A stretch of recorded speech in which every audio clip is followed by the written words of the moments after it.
Bonjour à tous les amis, ceci est un didacticiel comment pouvoir exécuter un rush en français. Donc je vais vous le démontrer tout au long au travers de ce replay. Donc ici dans ma base je fais directement un blitz, je mets un Maginot, je fais une base AT car c'est un Italien en face. Donc une base anti-char sera vraiment très utile. Je prends un seul dépôt. Donc là il me reste à peu près 60 $. Je peux même prendre un deuxième dépôt, mais voilà, c'est un départ, je veux dire, risqué, où on risque d'avoir pas assez d'argent. Donc je préfère en prendre un et le prendre peut-être par après. Donc j'essaye de positionner mon Maginot le plus près possible en espérant que, bien évidemment, en observant bien si l'ennemi ne se rapproche pas trop. Donc par exemple ici je vois qu'il ne rush pas, donc je peux avancer mes bases, je peux consolider un petit peu ma poussée, parce que c'est là où réside vraiment la force des Français, c'est de prendre l'adversaire à la gorge et ainsi essayer de l'étouffer.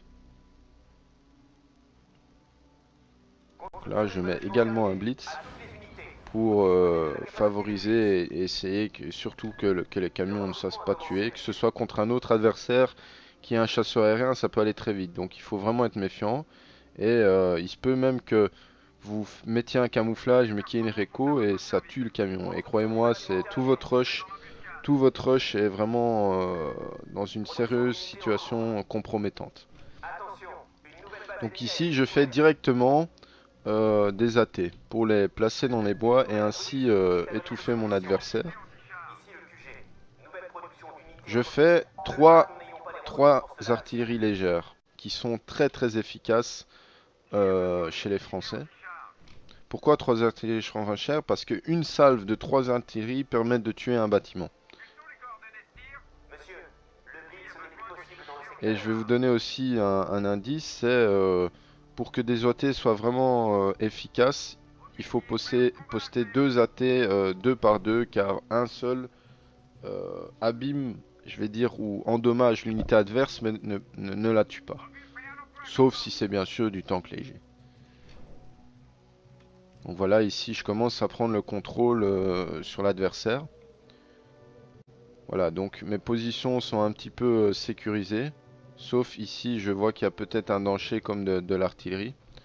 Et c'est à ce moment-là que quand les positions sont un petit peu sécurisées, on peut faire une base char. Pourquoi une base char? Soit pour faire du saut 40 qui est très bon, qui dispose d'un canon d'artillerie pour faire face aux infanteries et qui dispose d'un canon, je vais dire, très respectable face au tank ennemi. Donc en fait, le Saut 40 est un tank moyen amélioré, donc c'est-à-dire qu'il a la puissance d'un tank moyen, mais il dispose d'un canon d'artillerie très efficace, je le rappelle, contre les infanteries. Donc là, vous voyez que l'ennemi, qui malgré qu'il est un italien, bon, c'est un IA facile, fait de l'aérien. Donc qu'est-ce qui se passe? Vous avez aussi, c'est ça un petit peu le point faible des Français, c'est les DCA. Les DCA sont un petit peu, je vais dire, voilà, pas cher, 10 $, mais voilà, il n'y a pas de DCA mobile. Donc il va falloir placer intelligemment vos DCA. Toujours la même puissance, je vais dire à peu près que les Beaufort.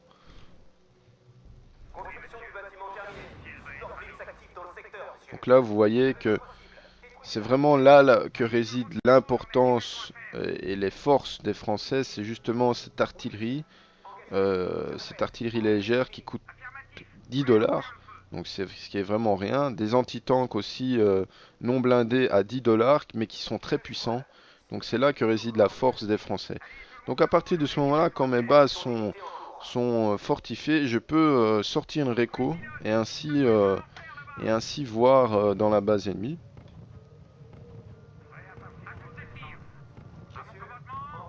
Voilà, donc là j'artille la base de l'ennemi.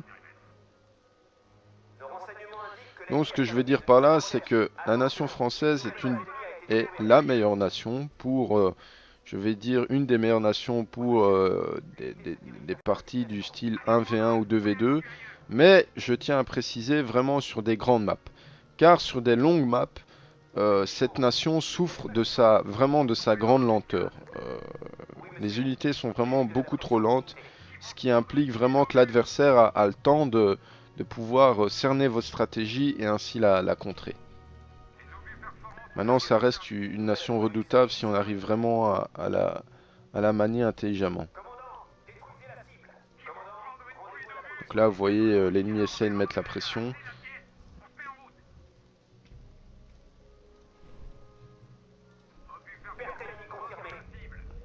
Donc là, mes AT sont vraiment bien positionnés.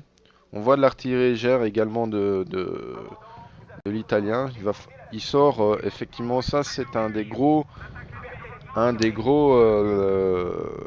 une des seules solutions pour pouvoir contrer le français dans ce genre de partie, c'est de faire du canon d'assaut blindé. Bah, pourquoi du canon d'assaut blindé? Parce que il est l'unique option pour pouvoir contrer les Français, c'est-à-dire en contrant les artilleries non blindées, souvent les bunkers, mais aussi les AT blindés.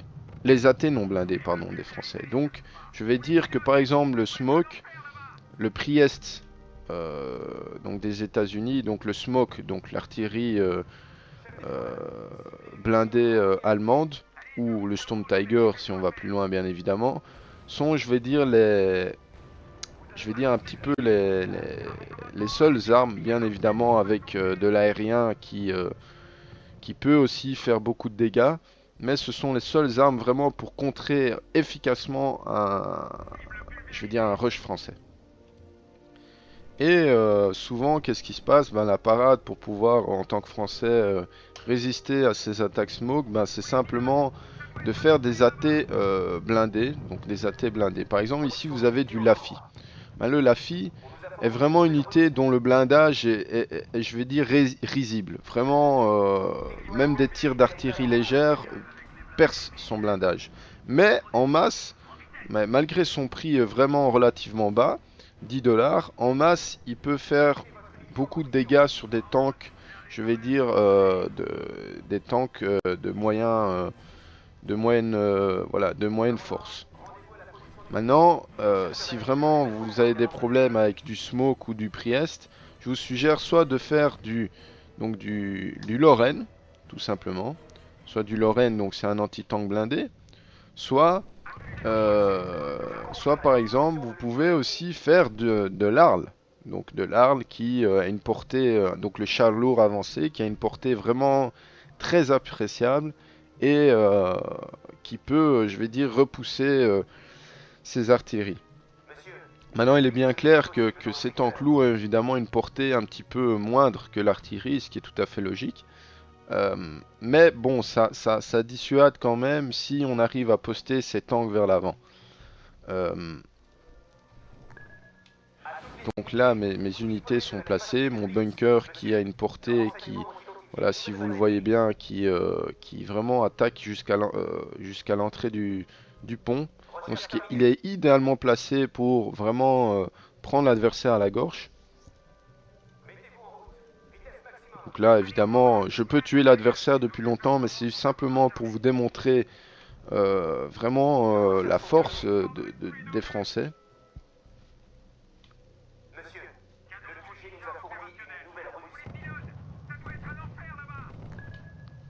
Je précise également par la même occasion que on peut faire aussi également un rush, bien évidemment, je vais dire, sans blocos, sans blocos, pardon, sans Maginot, sans bunker.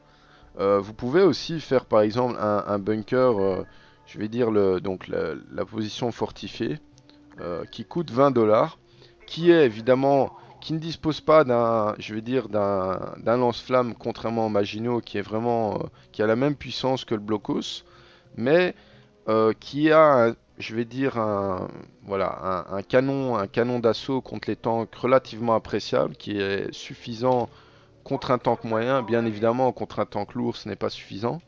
Mais il dispose également, je vais dire, je vais dire, voilà, d'un canon, etc. Pardon, et d'un canon anti-aérien Beaufort. Donc un canon anti-aérien Beaufort, bah, vous savez, c'est la même puissance qu'un Beaufort. Donc ce que je veux dire par là, c'est que vous pouviez faire un rush à la place de faire un Maginot, vous pouviez faire par exemple deux positions fortifiées ou trois.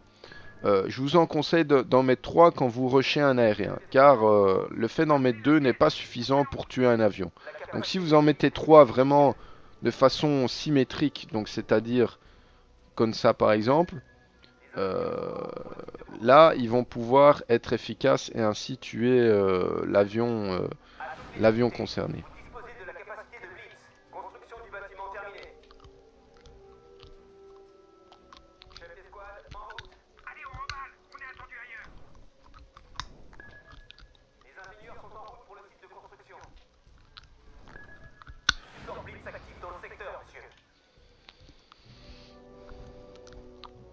Une autre précision avec les Français, c'est que c'est une nation qui, comment vais-je dire, est une nation de semi-roche. Donc ce que ça veut dire, c'est que les Français ont un très gros point faible, c'est la lenteur. Donc plus la partie dure, plus je vais dire ceci n'est pas une bonne chose pour les Français, parce que vous allez le voir que des tanks lourds, par exemple, ben, ont une puissance, je vais dire, raisonnable, bien évidemment, qui ne valent pas du tank allemand ou du tank, je vais dire, USA ou autre. Mais voilà, leur puissance est relativement correcte. Mais là où la faiblesse vraiment est très importante et vraiment, je vais dire, contraignante, c'est dans leur lenteur. Et le problème, c'est que la lenteur vraiment est un gros point faible. Le problème, c'est que l'ennemi a beaucoup plus de temps pour pouvoir se préparer à contrer une attaque.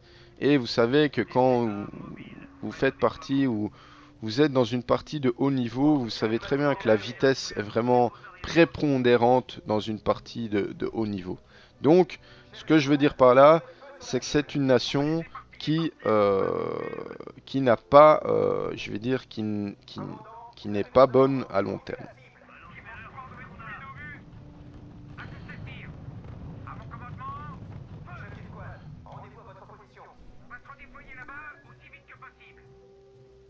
Donc là, j'ai fait la recherche du saut 40.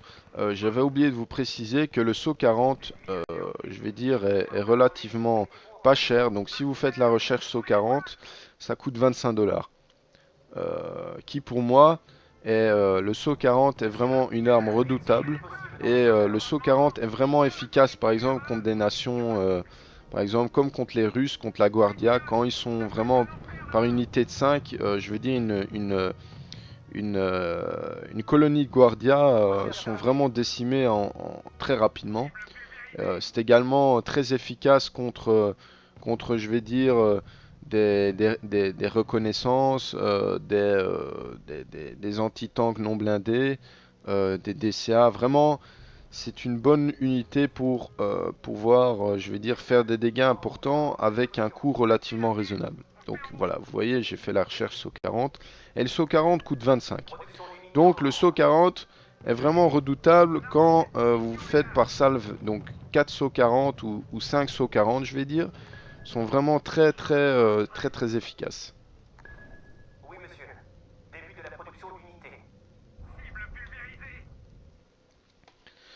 Un autre gros problème des Français, c'est que ils disposent, voilà, je vais vous montrer. Donc je vais faire une caserne d'infanterie simplement pour vous expliquer le principe.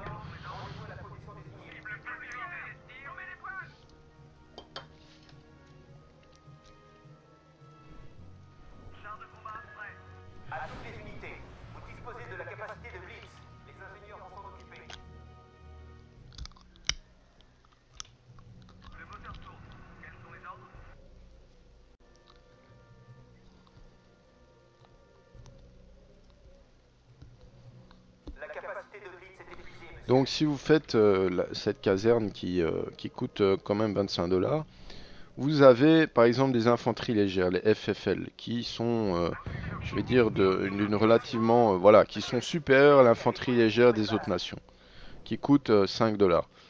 Et juste en bas, vous avez les légionnaires, qui représentent la deuxième meilleure infanterie du jeu, euh, à puissance équivalente des Guardias, ou un peu moins forte, mais qui coûtent, voilà, qui ont la même puissance que les Guardias, pardon, mais qui coûtent le double du prix, c'est-à-dire 10 $. Donc c'est vraiment, je vais dire, la caserne française est vraiment voilà, inutile au début. Pourquoi? Bah parce que simplement le prix des infanteries est beaucoup trop cher. Ça vaut vraiment, je vais dire, 10 $, c'est énorme pour une infanterie.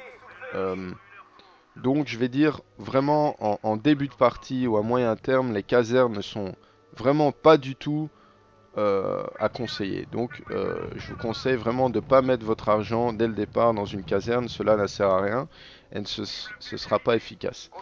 Et dans cette caserne, vous avez également un char léger, le H-39, qui est suffisant pour pouvoir tuer une reconnaissance ou qui dispose d'une petite mitrailleuse donc,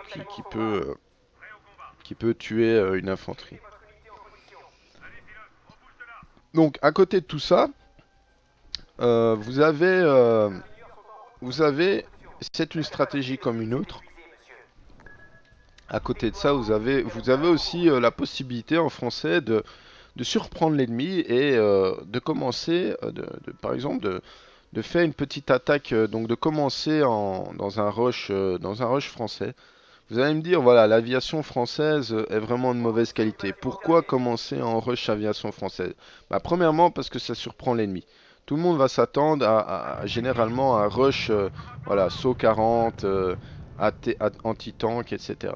Mais euh, les gens disent que voilà, l'aviation française est de mauvaise qualité.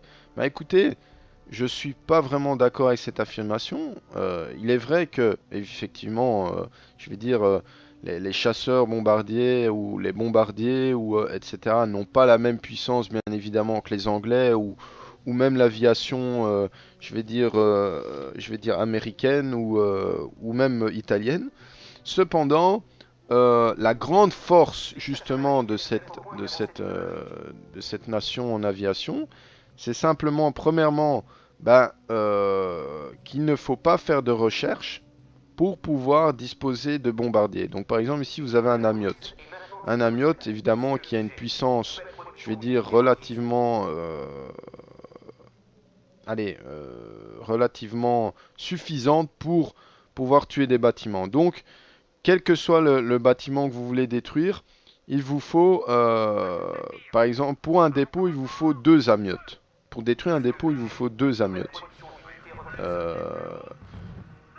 donc oui, il faut 2 amiotes. Donc, par exemple, au départ, un rush, je vais dire amiote reconnaissance. Voilà, ça aussi, c'est une grosse force des Français en aviation, c'est que généralement dans les autres nations, vous devez faire une recherche qui coûte à peu près 25 $, et ensuite pouvoir développer une reconnaissance. Ici, ce n'est pas le cas. Vous ne devez pas faire de recherche et ça se produit assez rapidement. Donc par exemple, au tout début, je vais dire un rush économique, c'est-à-dire contre les dépôts de l'ennemi, vraiment un rush français reconnaissance aérienne de Amiotte est vraiment très intéressant. Ou même un rush simplement contre les camions, avec du chasseur MS-406 qui vraiment est assez rapide et peut vraiment voilà, tuer, peut annihiler, je vais dire, un rush ennemi. Et à côté de ça, vous avez du Guppy, voilà, qui, je vais dire, sa puissance est relativement très moyenne, mais qui, je vais dire, par rapport à son prix, je vais dire, n'est pas un mauvais investissement. Donc bien évidemment, après vous avez à côté le D520 qui est un bon chasseur, mais effectivement ne fait pas le poids face à un chasseur allemand ou un Spitfire anglais, mais qui a une puissance, je vais dire, relativement raisonnable.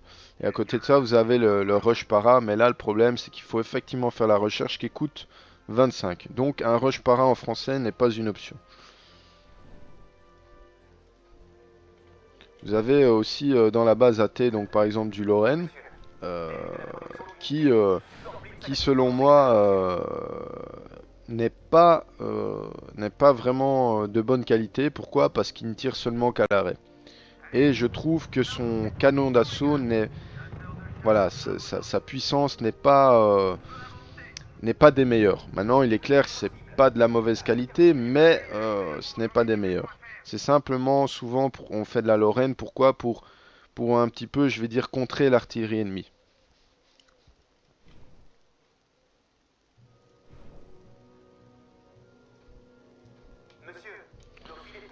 Donc là, je vais vous démontrer encore d'autres choses.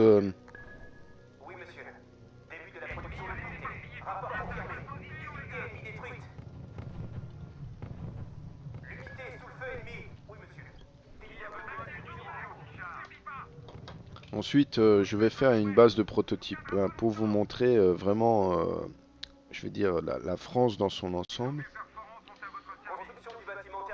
Donc, si vous cliquez sur prototype, vous avez un EBR, donc qui est une reconnaissance blindée, donc etc. à longue portée, et dispose d'un canon anti-char, qui est vraiment très, mais très puissante. Vous allez le voir, donc un canon prototype, j'ai oublié de vous dire, coûte 120 $. Donc ceci n'est pas non plus une option pour commencer une partie. Jamais commencer une partie en faisant un prototype. Donc là, vous voyez, là je suis en train de perdre quelques... L'ennemi a fait quelques artilleries. Vous voyez tout de suite que je suis dans un problème car voilà, les artilleries non blindées sont facilement destructibles par justement ces M75.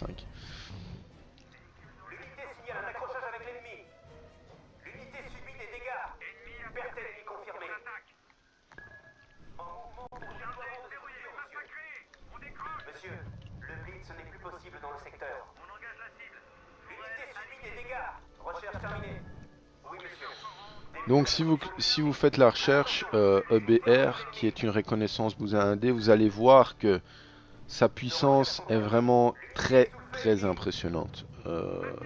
Ça tue vraiment un tank moyen ou super avancé. C'est à peu près la même puissance, je vais dire, par exemple, je vais dire, voilà, c'est plus puissant, par exemple, qu'un Lee ou ou je vais dire qu'il y a une puissance assez lourde, je vais dire. Puis à côté de ça, vous avez des Arles 40, donc l'artillerie lourde blindée, qui est vraiment un petit peu un obusier. Et à côté de ça, vous avez le char très lourd français, c'est-à-dire le FCM. Le FCM est un char, je vais dire, de bonne qualité, qui a vraiment la particularité je vais dire, de disposer euh, je vais dire, d'une tourelle DCA, donc qui est relativement assez efficace et qui dispose d'une puissance, je vais dire, très correcte. Maintenant, il est clair que c'est de nouveau inférieur à, par exemple, je vais dire un Moss, un King Tiger ou un Super... non, c'est à peu près la même puissance qu'un Super Pershing. Voilà, qui, je vais dire, n'émerge pas en tant que meilleur tank lourd du jeu, mais qui dispose d'une puissance relativement appréciable. Mais de nouveau, c'est là qu'on revient au problème avec les Français, c'est que ces tanks sont extrêmement lents. Donc ce qui représente vraiment une grosse faiblesse et un avantage pour l'ennemi. C'est pour ça que vraiment, quand vous êtes français, il faut essayer de faire en sorte voilà, ici, bon, on est déjà après 25 minutes de jeu pour vous expliquer comment ça fonctionne, mais il faut toujours essayer de faire en sorte qu'une partie en français, je vais dire, dure relativement en dessous de 20 minutes. Si vous dépassez les 20 minutes, ça commence à être difficile pour vous.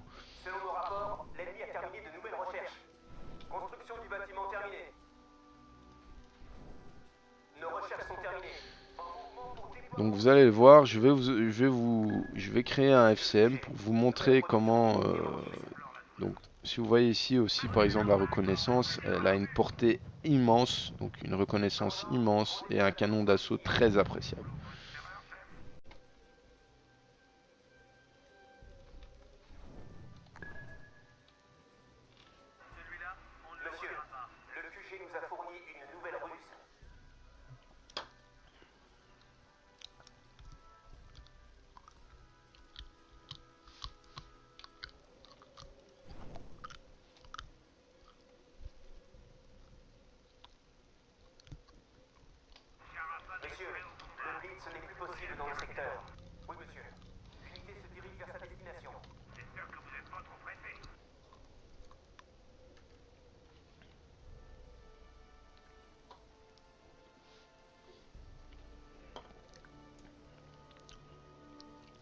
Attention, les ressources de notre dépôt sont à sec.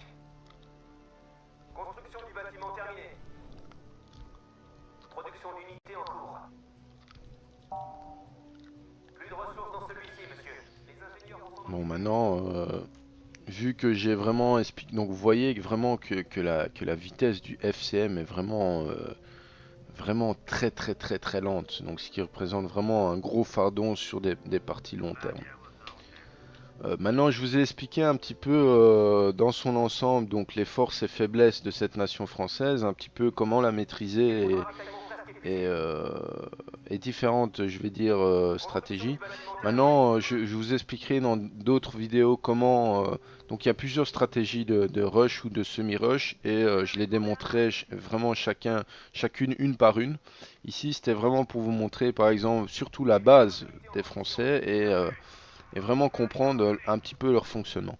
Donc maintenant, je vais vraiment commencer à attaquer et mettre la pression sur l'ennemi, donc qui est un IA facile, je rappelle. Donc c'est ça la force des Français, c'est vraiment de prendre l'adversaire à la gorge et vraiment d'attaquer en groupe, d'étouffer l'adversaire. Donc qu'est-ce qui se passe? Cette stratégie est simple, il faut vraiment prendre l'adversaire à la gorge et avancer chacune de ses unités pour former une sorte d'entonnoir. Et ainsi mettre à mal l'ennemi.